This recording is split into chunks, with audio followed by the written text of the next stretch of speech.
स्वागत है आप सभी का आपके अपने YouTube channel target study with Ajay पर।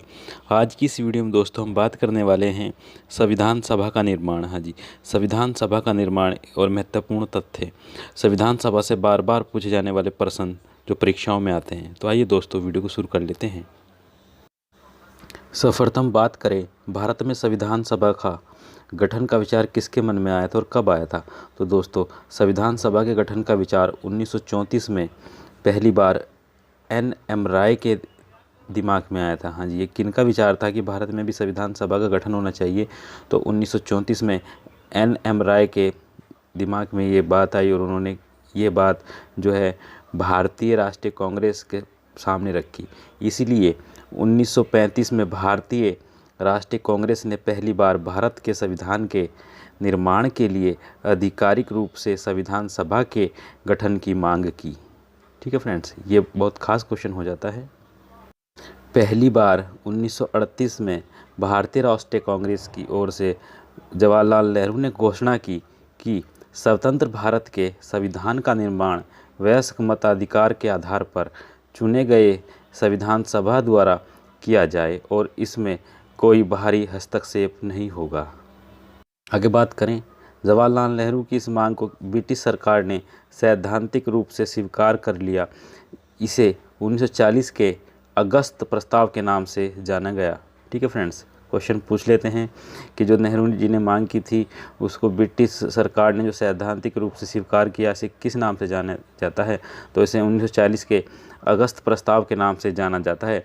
1942 में ब्रिटिश सरकार ने कैबिनेट मंत्री सर स्टैफोर्ड क्रिप्स ब्रिटिश मंत्रिमंडल के एक सदस्य एक स्वतंत्र संविधान के निर्माण के लिए ब्रिटिश सरकार के प्रस्ताव के लिए उनको भारत भेजा।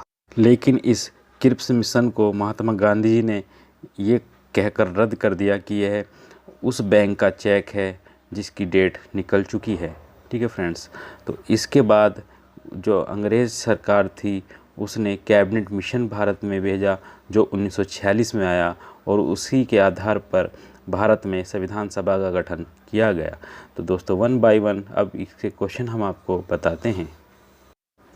संविधान सभा, दोस्तों भारतीय संविधान को हाथ से किसने लिखा। तो दोस्तों प्रेम बिहारी राय, हाँ जी ध्यान रखना, प्रेम बिहारी राय ज़्यादा ने भारतीय संविधान को हाथ से लिखा था। आगे है, डॉक्टर भीमराव अंबेडकर ने संविधान का प्रारूप तैयार किया था। हाँ जी, आप सभी जानते हैं कि संविधान का प्रारूप किन्होंने तैयार किया था। तो डॉक्टर बी.आर. अम्बेडकर जी ने ये तैयार किया था। आगे बात कर लेते हैं फ्रेंड्स, इसीलिए डॉक्टर बी.आर. अम्बेडकर को भारतीय संविधान का जनक या भारतीय संविधान का पिता कहा जाता है। जो हमारे संविधान पर चित्रकारी की गई है वो चित्रकारी नंदलाल बोस के द्वारा की गई है। क्वेश्चन पूछ लेते हैं कि भारतीय संविधान के पेज पर जो पन्नों पर चित्रकारी की गई है वो किसके द्वारा की गई है। तो नंदलाल बोस के द्वारा वह चित्रकारी की गई है। संविधान को मूल रूप से अंग्रेजी भाषा में लिखा गया है। ये क्वेश्चन भी पूछ लिया जाता है कि संविधान को मूल भाषा में लिखा गया है तो कौन सी भाषा थी। तो दोस्तों अंग्रेजी भाषा थी। आगे बात करते हैं, मूल संविधान को संसद के केंद्रीय कक्ष में रखा गया है। हाँ जी, संसद के केंद्रीय कक्ष में मूल संविधान को रखा गया है। अब बात कर लेते हैं संविधान सभा की बैठकों के विषय में।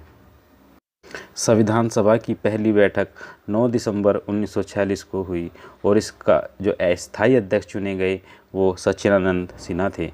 हाँ जी, 9 दिसंबर 1946 को संविधान सभा की पहली बैठक हुई। क्वेश्चन ये पूछ लेते हैं कि संविधान सभा का गठन कब हुआ। तो दोस्तों जुलाई अगस्त, तारीख या महीने याद रखिएगा, जुलाई अगस्त में संविधान सभा का जो है गठन किया गया था। हाँ जी, जुलाई और अगस्त के बीच में। पहली बैठक की बात करें तो 9 दिसंबर 1946 को संविधान सभा की पहली बैठक हुई और जिसके अस्थायी अध्यक्ष थे डॉक्टर सच्चिदानंद सिन्हा। आगे बात करते हैं, संविधान सभा की दूसरी बैठक 2 दिन बाद हुई। हाँ जी, 2 दिन बाद 11 दिसंबर 1946 को हुई और इसमें जो स्थायी अध्यक्ष चुन लिए गए डॉक्टर राजेंद्र प्रसाद चुन लिए गए और डॉक्टर राजेंद्र प्रसाद ने ही आगे जितनी 2 बैठकें हुई उसमें संचालन किया।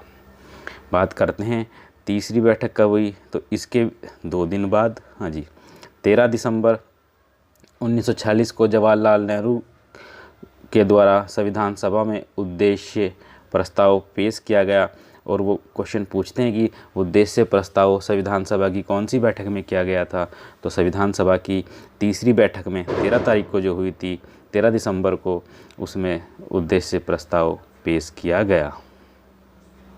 आगे बात करें, 22 जनवरी 1947 को संविधान सभा ने उद्देश्य प्रस्ताव को स्वीकार कर लिया। तो ये तारीख भी बहुत खास है, 22 जनवरी 1947। आगे बात करते हैं दोस्तों, संविधान सभा की अंतिम बैठक कब हुई। तो संविधान सभा की अंतिम या चौथी बैठक जो हुई दोस्तों, वो 24 जनवरी 1950 को हुई। ठीक है, तो कैसे याद रखोगे, अगर याद रखने की बात आई तो जो 13 दिसंबर थी वो तीसरे नंबर की थी, और जो 24 जनवरी थी वो चौथे नंबर की थी, अगर ऐसे पूछ लें ये क्वेश्चन को। ठीक है फ्रेंड्स, क्वेश्चन ये भी पूछ लेते हैं कि कुल सत्र कितने हुए। तो दोस्तों कुल सत्र जो हुए वो 11 सत्र की बैठक हुई, वो अलग थी। हाँ जी, संविधान सभा की जो मुख्यतः बैठक थी वो 4 ही हुई, और लेकिन अगर सत्र पूछे संविधान सभा के तो वो 11 सत्र या 11 बैठकें हुई। कहीं कहीं किताबों में 12 सत्र भी आए हैं या दिए गए हैं। ठीक है फ्रेंड्स, आगे बात कर लेते हैं, संविधान सभा द्वारा राष्ट्रीय गान को कब अपनाया गया। तो संविधान सभा के द्वारा राष्ट्रीय गान को जो अपनाया गया वो 24 जनवरी 1950 को ही अपना लिया गया था। आगे बात कर लेते हैं, संविधान सभा द्वारा राष्ट्रीय गीत को कब अपनाया गया। तो दोस्तों राष्ट्रीय गीत को भी 24 जनवरी 1950 को ही अपनाया गया। एक बात और बता दें आपको, हम 24 जनवरी 1950 की बैठक में ही डॉक्टर राजेंद्र प्रसाद को भारत के प्रथम राष्ट्रपति के रूप में चुन लिया गया। करते हैं, राजभाषा हिंदी को कब स्वीकार किया गया। तो 14 सितंबर 1949 को राजभाषा हिंदी को स्वीकार कर लिया गया। नेक्स्ट है, भारत के राष्ट्रीय चिन्ह सारनाथ के अशोक स्तंभ को स्वीकार किया गया। तो कब स्वीकार किया गया, जो हमारा राष्ट्रीय चिन्ह सारनाथ के अशोक स्तंभ को स्वीकार जो किया गया वो 26 जनवरी 1950 को स्वीकार किया गया। नेक्स्ट, राष्ट्रीय ध्वज को स्वीकार कब किया गया। तो राष्ट्रीय ध्वज को जो स्वीकार किया गया 22 जुलाई को स्वीकार किया गया। हाँ जी, क्योंकि हमें 15 अगस्त 1947 को राष्ट्रीय ध्वज फहराना था लाल किले पे, तो उससे पहले ही अगस्त से पहले क्या आता है जुलाई, तो 22 जुलाई 1947 को राष्ट्रीय ध्वज को स्वीकार कर लिया गया। आगे अगर बात की जाए, राष्ट्रीय ध्वज का जो डिज़ाइन है वो किसने तैयार किया था। तो उनका नाम है पिंगली वेंकैया ने राष्ट्रीय ध्वज का जो डिज़ाइन है वो तैयार। अगर बात करें संविधान सभा के संवैधानिक सलाहकार कौन थे, ये काफ़ी बार क्वेश्चन पूछा गया है कि संविधान सभा के संवैधानिक सलाहकार कौन थे। तो दोस्तों वो थे B.N. राव। कौन थे? B.N. राव, और उनका जो पूरा नाम था बेनेगल नरसिंह राव। हाँ जी, याद रखने का, बेनेगल नरसिंह राव। फ्रेंड्स, ये संविधान सभा पर आधारित कुछ क्वेश्चन थे जो बार बार परीक्षा में पूछे जाते हैं। अगर आपको हमारी ये वीडियो पसंद आई है तो वीडियो को एक बार लाइक अवश्य कर दें और वीडियो को शेयर करना बिल्कुल ना भूलें। Thank you very much for everyone watching this video. आप सभी का दिन शुभ हो। धन्यवाद। जय हिंद। भारत माता की जय।